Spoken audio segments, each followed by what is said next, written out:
매일 성경 본문에 따라 요한계시록 3장 14절부터 22절의 말씀을 가지고 미지근함을 책망하시는 예수님이라는 제목으로 말씀을 나누고자 합니다.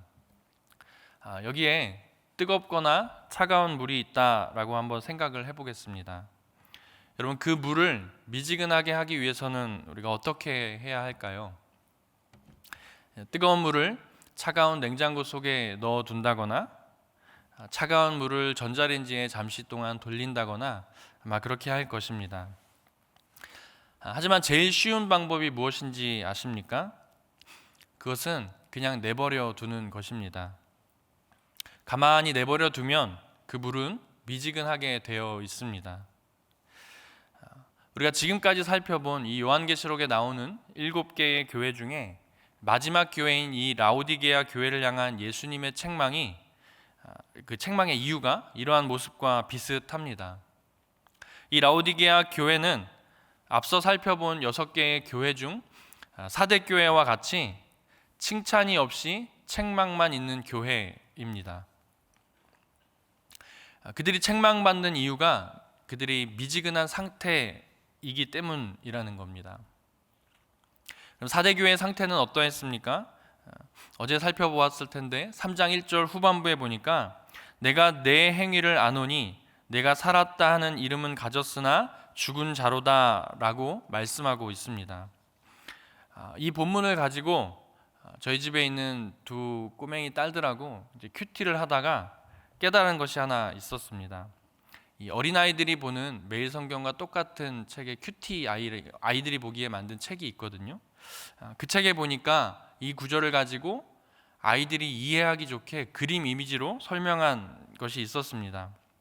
거기 보니까 꽃병에 들어있는 꽃을 그림으로 설명해 두었습니다.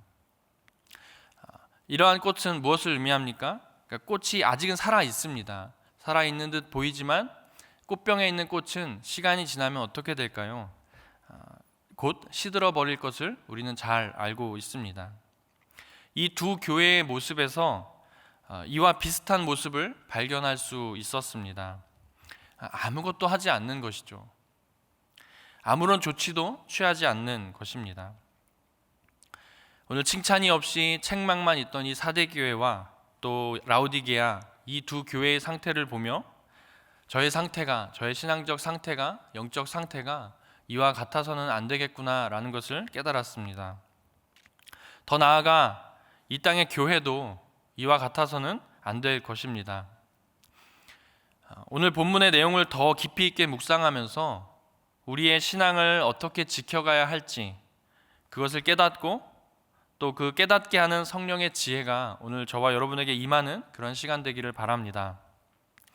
오늘 읽은 본문의 수신과 발신인은 분명하게 드러나 있습니다. 수신인은 라오디게아 교회, 그리고 발신인은 요한이지만 예수 그리스도이십니다. 14절 말씀에 아멘이시오 충성되고 참된 증인이시오 하나님의 창조의 근본이신 이라고 말씀하고 있습니다. 이분이 누구입니까? 바로 예수 그리스도입니다. 요한은 자신이 전하는 말이 아니라 예수 그리스도가 전하는 말이라는 사실을 확실하게 하고자 계시록의 가장 서두에도 이 발신인이 정확히 누구인지를 소개하고 있습니다. 1장 1절에 예수 그리스도의 계시라 이는 하나님이 그에게 주사 반드시 속히 일어날 일들을 그 종들에게 보이시려고 그의 천사를 그 종 요한에게 보내어 알게 하신 것이라. 아멘. 이렇게 말씀하고 있습니다. 이처럼 이미 예수 그리스도의 말씀이라는 사실을 제일 처음에 증언하고 있으면서도 다시 한번 그가 예수 그리스도가 누구인지를 묘사하고 그분이 이르신 말씀이라는 사실을 재차 강조하고 있습니다. 그러한 이유는 무엇입니까? 바로 다시 오실 예수 그리스도가 심판하실 것이기 때문이죠. 오늘 본문은 8절의 말씀을 통해 라오디게아 교회가 어떻게 하여 미지근한 교회가 되어서 책망받고 있는지에 대해 설명하고 있습니다. 이유는 이렇습니다. 함께 읽은 17절 말씀에 내가 말하기를 나는 부자라 부요하여 부족한 것이 없다 하나 내 곤고한 것과 가련한 것과 가난한 것과 눈먼 것과 벌거벗은 것을 알지 못하는도다라고 말씀하고 있습니다. 라오디게아 지역 사람들이 말하는 그들의 이야기는 이 17절 서두에 나오는 바와 같이 나는 부자다, 부요하여 부족한 것이 없다라고 지금 이야기를 한다라는 거죠. 그들이 자기들 스스로 그렇게 말할 수 있었던 이유가 있습니다. 이것은 당시의 그 배경으로 설명이 되는데요. 당시 이 라오디게아 지역은 은행 거래의 중심지였습니다. 뿐만 아니라 직물이 유명한 곳이었습니다. 또 게다가 아주 특별한 안약을 파는 곳이기도 했습니다. 그러니까 돈이 오가는 은행, 그리고 이제 옷을 만들기 위해 꼭 필요한 직물이 생산되는 그러한 곳이었기 때문에 경제적으로도 나름 이득을 볼 수 있는 그러한 도시, 그러한 지역이었다는 거죠. 게다가 이 지역에는 아주 특별하게 눈을 고칠 수 있는 안약을 파는 곳이기도 했습니다. 이 약은 그 당시에 부르기아의 가루라고 알려진 약이라고 합니다. 눈에 좋았던 것 같아요. 뿐만 아니라 이 지역에는 의학 학교가 자리하고 있었다고 합니다. 약을 만들어내는 또 그것을 가르치는 학교겠죠. 이렇듯 이 배경이 되는 환경만으로도 이 지역의 경제적인 수준이 아주 낮은 곳은 아니라는 사실을 짐작해 볼 수 있습니다. 그러면 이러한 배경과 예수님의 말씀은 과연 어떠한 관계가 있을까요? 이것은 이들의 영적인 상태가 그들의 생활 환경과 관계가 있음을 나타냅니다. 이것은 또한 예수님이 책망하시며 하시는 말씀의 내용을 통해 더욱더 분명하게 드러납니다.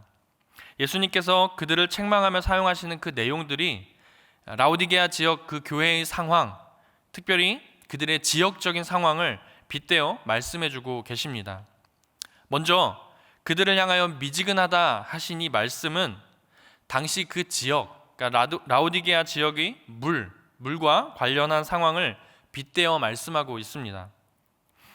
사실 이 본문을 가지고 라오디게아 교회를 향한 덥지도 차지도 않은 그 상태에 대해서 우리가 뜨거운 것이 좋은 것이고 또 차가운 상태는 나쁜 것이라고만 해석해 왔습니다.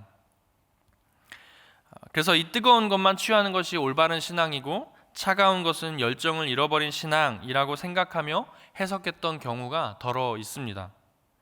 그러나 이 말씀은 단순히 어떤 온도의 그 상태로 신앙의 뜨거움과 차가움만을 비유한 것은 아닙니다. 당시의 지역적인 배경을 이해하고 들어가면 예수님께서 얼마나 그 상황 가운데 적절하게 이러한 비유를 가져다가 말씀하셨는지 알 수 있습니다.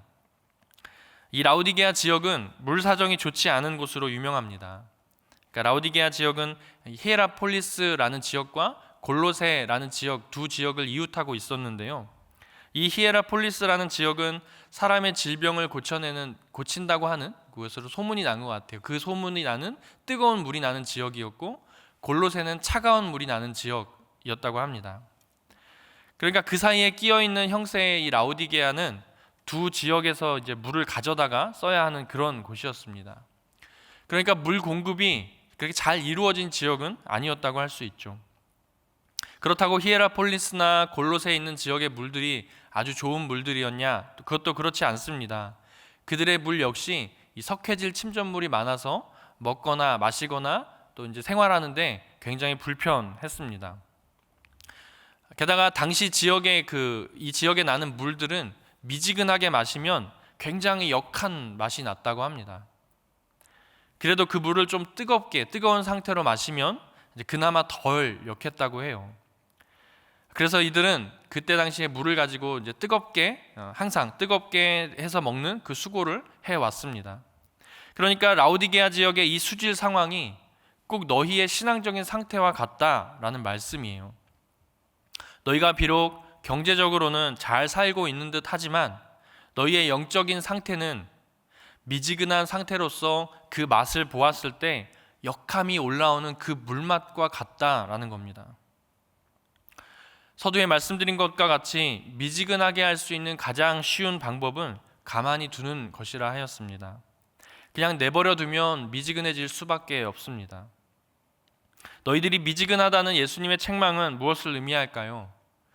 바로 신앙적으로 아무것도 하지 않는 상태, 즉 예수님을 찾지도 않고 가까이 하지도 않는 그런 상태임을 말합니다.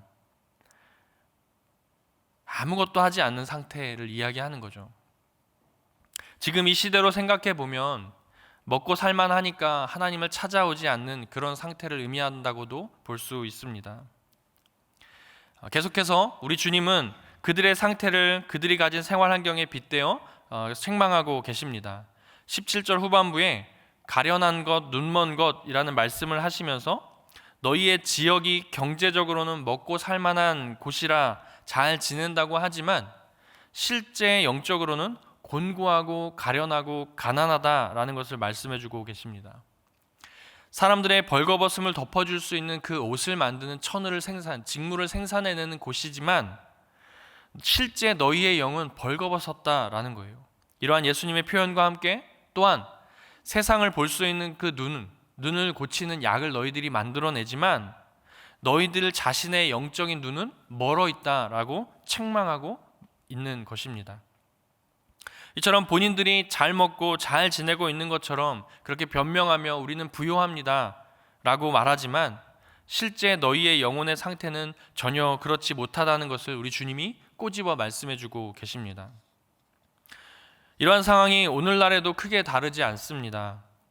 여러분, 이 세상 가운데서 먹고 살만한 이들을 보면 복음 전하기가 쉽지 않습니다.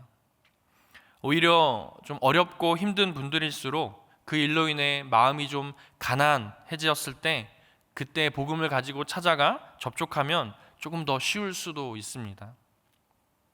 또는 어렵고 힘든 때에 주님을 찾고 그때의 은혜를 받았다가 또 힘든 시간이 지나가면 그 마음이 어떻게 변하여집니까? 대부분이 다시 이전의 상태로 돌아오는 모습을 보이기도 합니다. 혹은 좀 약간 다른 모양이긴 하지만 하나님, 제가 좀 여유 있게 제 생활이 좀 여유로워지면 좀 자리를 잡게 되면 제가 하나님 앞에 헌신하겠습니다. 제가 좀 좋은 대학에 들어가면 하나님 앞에 헌신하겠습니다. 또 제가 좀 좋은 직장에 들어가면 하나님 앞에 헌신할게요. 그러니까 돈을 벌고 또 좋은 대학에 들어가고 내가 좀 자리를 잡을 수 있을 동안 하나님 조금만 좀 기다려 주세요. 이렇게 고백하고 그리고는 세상을 위한 열심으로 우리의 인생을 거래하는 경우가 종종 있습니다. 그러다 잘 되어지면 여러분 어떠합니까? 정말 그렇게 할 수 있을까요? 세상에서 비록 성공할지라도 어쩌면 우리 주님은 라오디게아 교회를 향한 이 책망을 우리에게 하실지도 모릅니다. 그러므로 하나님을 인생의 우리의 우선순위로 고백하고 매일의 삶을 우리가 주님 앞에 드리다 보면 먼저 하나님의 나라와 의를 구하는 그러한 자에게 세상의 염려를 주님께서 가져가시고 또 책망이 아닌 칭찬의 그 말씀이 부어질 줄로 믿습니다. 그러므로 우리가 우선으로 두어야 될 가치가 있다면 우리에게 영생을 허락하신, 우리에게 그 영생을 주신 예수 그리스도입니다. 이 땅에서의 삶만이 전부가 아니라는 사실을 저와 여러분은 분명 기억해야 합니다. 그렇다고 한다면 비본질적인 것에 우리의 삶의 전반을 맡기는 것이 아니라 우리를 구원하시고 당신의 자녀 삼아주신 예수 그리스도, 그분을 향하여 우리의 최선과 최고를 드려야 될 줄로 믿습니다.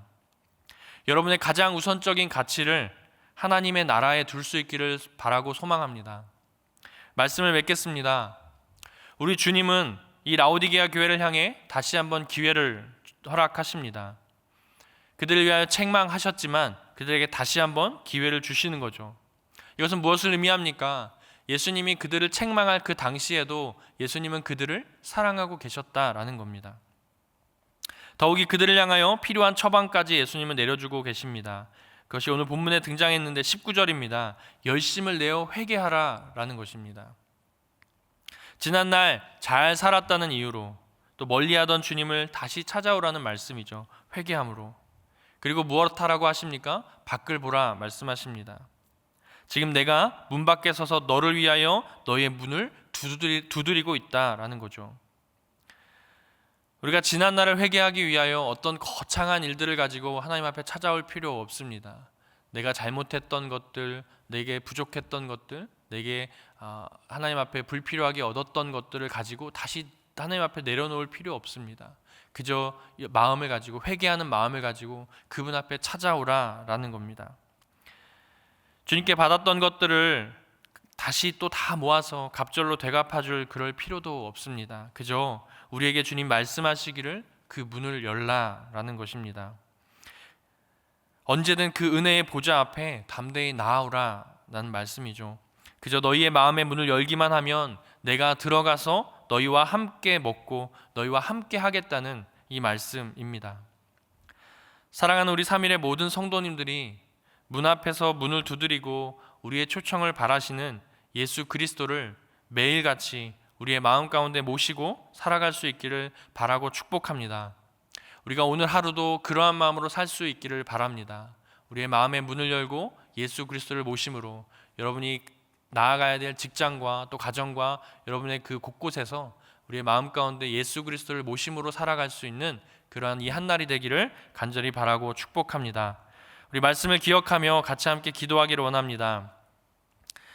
우리의 마음의 문을 열고 혹 이 중에 다쳤던 마음이 있으시다면 그 마음의 문을 열고 다시금 예수 그리스도를 받아들일 수 있는 은혜를 허락하여 주시옵소서라고 기도하기를 원하고, 또 오늘 하루를 시작하는 여러분의 삶 가운데 주님과 동행하는 이 한날이 되기를 원합니다. 내 마음에 오시어서 나의 마음을 여시어서 나의 마음 가운데 거하여 주시어서 오늘 이 한날이 주님과 동행하는 한날이 되게 하여 달라고 우리 자신을 위하여 기도하고 또 교회를 위하여 기도할 때에 다가올 특세 가운데 하나님도 놀라운 은혜가 부어지고 우리 모든 성도님들, 다가온 모든 성도님들 마음 가운데 그 마음의 문이 열려 정말 주님을 깊이 만날 수 있는 귀한 시간 될 수 있도록 해달라고 우리 다가올 특세를 위하여서도 같이 한번 기도하고 개인적 기도를 가지고 기도하시고 돌아가시면 되겠습니다. 기도하겠습니다. 주님, 아버지 하나님 은혜 앞에 섭니다. 우리는 여전히 연약하고 미천하고 부족하여 주님을 찾지 아니하고는